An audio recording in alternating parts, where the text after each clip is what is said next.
Oh, wow, it's been a while. Okay.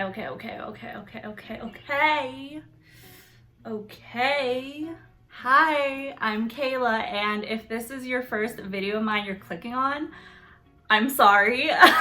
So, ever since I started making videos about BL, I've gotten a lot of questions from people who want to start their own channels. I've been asked just about everything from how to edit footage, avoid copyright, monetize content. Mind you, I do think these are all great topics that you should be educated on if you're planning to become a creator of any kind. But here's the thing. I think people are too afraid to ask the real questions. What criticisms will you face when sharing your opinions? What measures should be taken when researching a controversy? Think about it.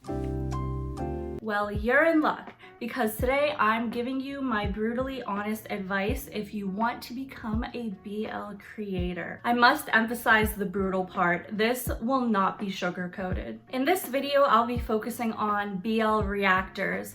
I was originally going to throw everything into one video, but then I got overwhelmed.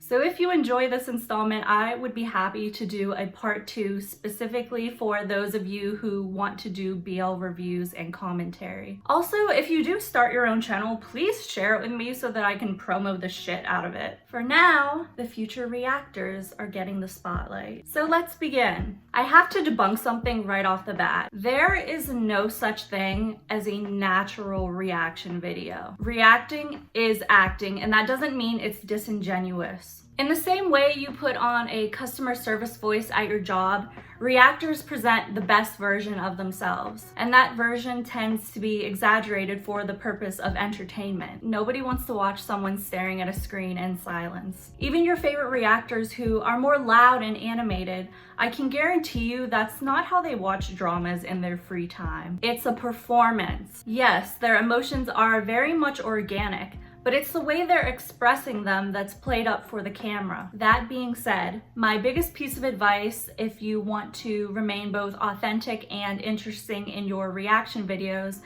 is to elaborate on every thought that runs through your head. Think beyond your initial reaction. I really enjoy this scene. Why? I resonate with this character. How? It doesn't have to be some analytical take, but it can be if you want. Basically, if you use your noggin just a teensy bit, you will never be at a loss for words. So this is the part of the video where some might say, buy a camera and a ring light. But I say, cut the bullshit. As someone who films their reaction videos on an iPhone, I will be the first to tell you that all that fancy equipment is not required. If there are certain things you want to save up for, I do think it'll be a good investment in the long run. However, I just want you guys to remember that when it comes to reaction videos, the most valuable thing you can bring to the table is yourself, your personality, your opinions. Some of the most popular BL reactors press record on their phone and sit down to watch a drama, natural lighting and all. They do well not because their setup is elaborate, but because people find them relatable. Moral of the story, don't go into this thinking that you need to drop a ton of money on equipment. Hell, most of us don't even have a ton of money to be dropping in the first place. Oh, before we move on, I want to mention that I use Adobe Premiere Pro to edit my videos.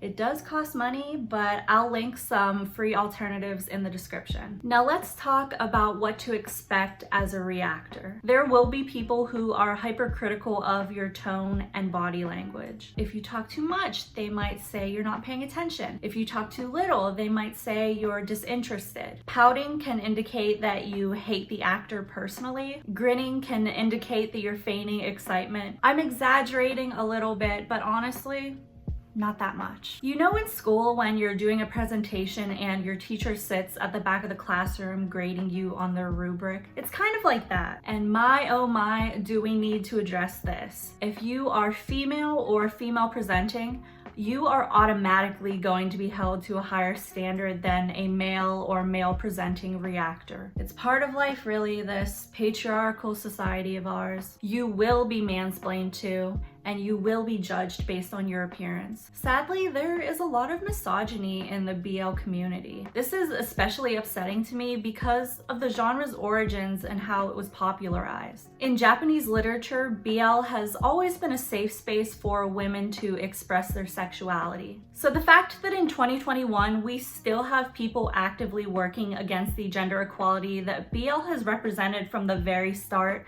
is disheartening, to say the least. I'm sorry if I'm rambling a little, but I really do want you to know that if you are female or female identifying, it's gonna be harder for you. That doesn't mean you're going to constantly be bombarded with misogynistic comments.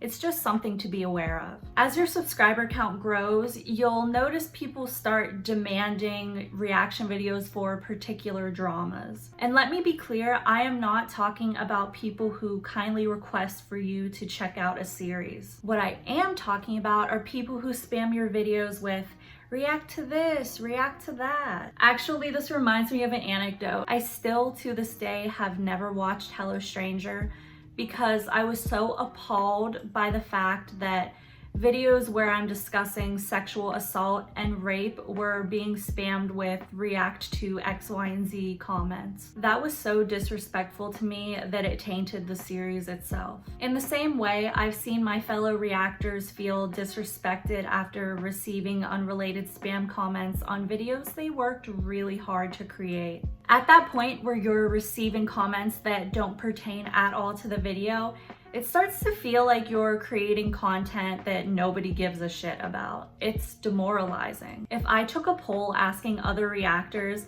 what part of reacting gives them the most anxiety, they would say this across the board. My advice for dealing with malicious comments is to not engage and to keep in mind that whatever's being said reflects badly onto them. Take their words with a grain of salt because most of the time they're projecting their trauma onto you. It's not right, but I advocate for being the bigger person and allowing karma to work its magic. And if they use rhetoric that you don't want associated with your video, just block and delete. This has been a lot, but I warned you. To end off this video, I want to focus on the positives. I know it might be challenging after the conversation we've had, but I think I can best highlight all the good by telling you what it's been like for me as a part-time reactor. So I'm a person who grew up watching and reading yaoi content, but it wasn't until 2018 that I realized there's a whole BL fandom. I never knew that, and so I spent most of my life consuming BL in total isolation, believing I was the only one who cared about it. I think my shift into the BL fandom was a little jarring as a queer person,